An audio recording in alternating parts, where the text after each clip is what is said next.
all to you, Lord. All to you I give the glory, Lord. It all belongs to you, Lord. Hey, la mama mama sio korobo. Yendo korobo shata. Ilo se kele bebe sio to korobo shata. My Lord, I give you praise. I give you praise, Lord. I thank you, Holy Spirit. I thank you for your works in this place. Hello, Shama. My Lord, hallelujah. Hallelujah. Hallelujah. Hallelujah, Jesus. Good night, church. Hallelujah, Jesus. Tonight I'm coming back with another word. Tonight's word is going to be how great God is, and yesterday's word was how to speak to God. So when you speak to God, you've got to know how great He is. Because when you speak to Him, you don't know if you're going to speak to a stranger. You don't know if you're speaking to a rich man. You don't know if you're speaking to a poor man. But I'm telling you how great and good God is. Hallelujah. So when you speak to Him, you know He's a great God. And you know He's a good God. Yes, so when I was just starting my sermon, and I thought today's sermon was gonna be how to obey God.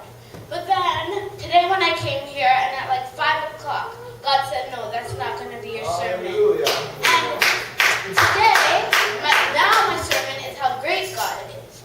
So when I was writing my sermon, God said to mix up your sermon. So have how to obey God and how great God is. Hallelujah. Because when you obey God, you know you can't play with a great God. So that's why when you obey, and then you can say how great He is. So I was just writing my sermon, and I was like, God, what do you want me to write today? What do you want me to say today? And I didn't know what to say because it's last minute.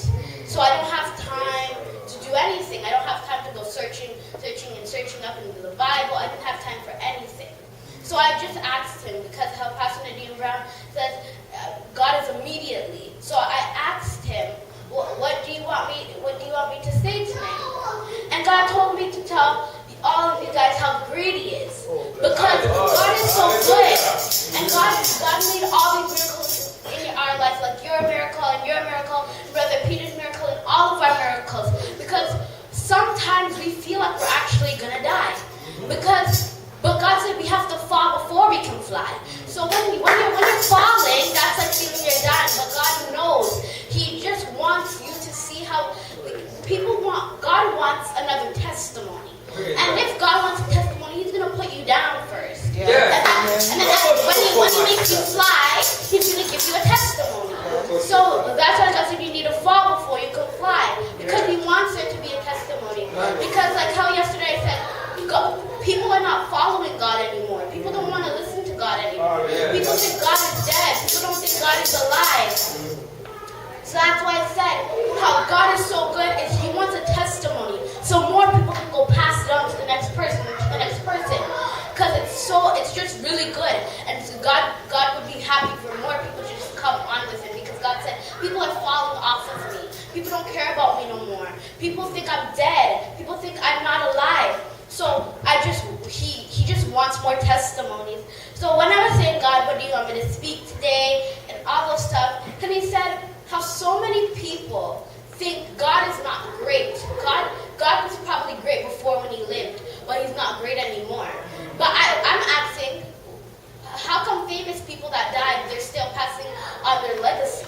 Now people are still following them. And now there's music playing all up. But sometimes I ask my mom, how come you hear bad music bumping up, but you don't hear any gospel music? When you're passing on the street, all you hear is dirty music playing, but you never hear gospel music. How come that doesn't happen? Because people are not passing on Jesus' legacy. People don't want to follow Jesus anymore. But everybody's following up the bumping music and the ungospel music.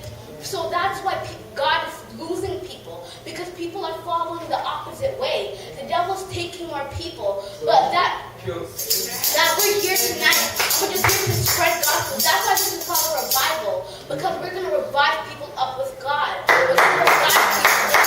And people just want to see. We just want people to see more of God, because they're not seeing any of God, and people are not feeling any of God. So when we find a great person say we find a great person at school or at work. We call them our best friends. But 2 days later, they're your enemy. Amen.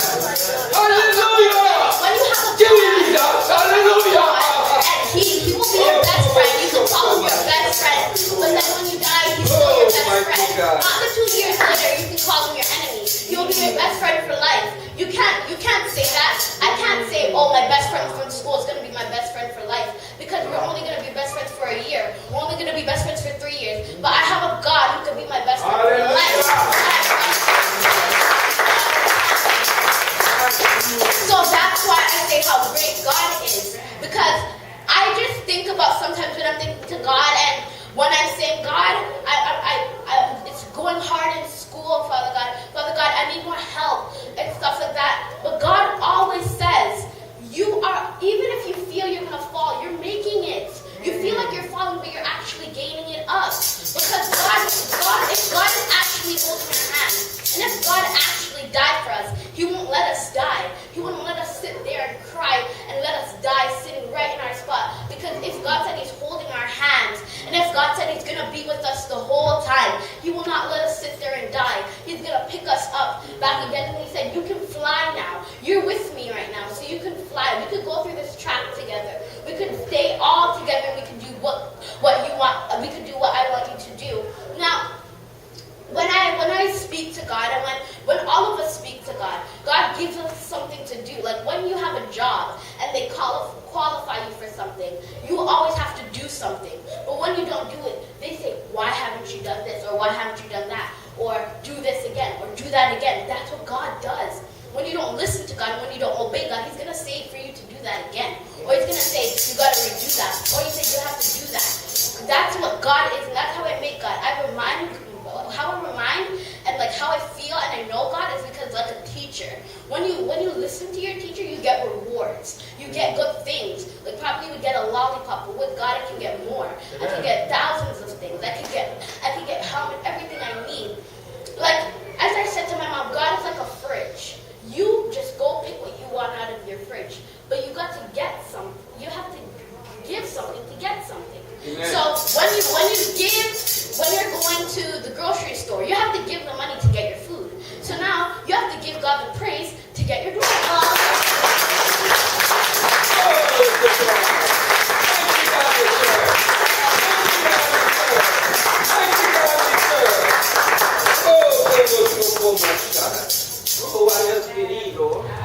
Now, when I go in my fridge, and I told my mom when we were in the basement, and I was sleeping, there was this couch in the basement, and I was sleeping on that couch, and I told my mom when I woke up that, Mom, I had a vision, and that vision was when I was just sitting by myself with Jesus, and when I was sitting, we were at this big fireplace, and we were just sitting, and then one angel took me to this big fridge, a humongous fridge, and she said, there's everything you need in life in here. And I opened the fridge, and I found food, I found money, I found glory, I found victory, I found everything that I need. And I just picked out something. And then Jesus came, and He's like, is that what you really need? And I took that, and I really needed it. And that what I really need was victory and a hope. And I just took those things. And when I took those things, and I mixed those up together, and God said, when you just use those things, there will always be a testimony.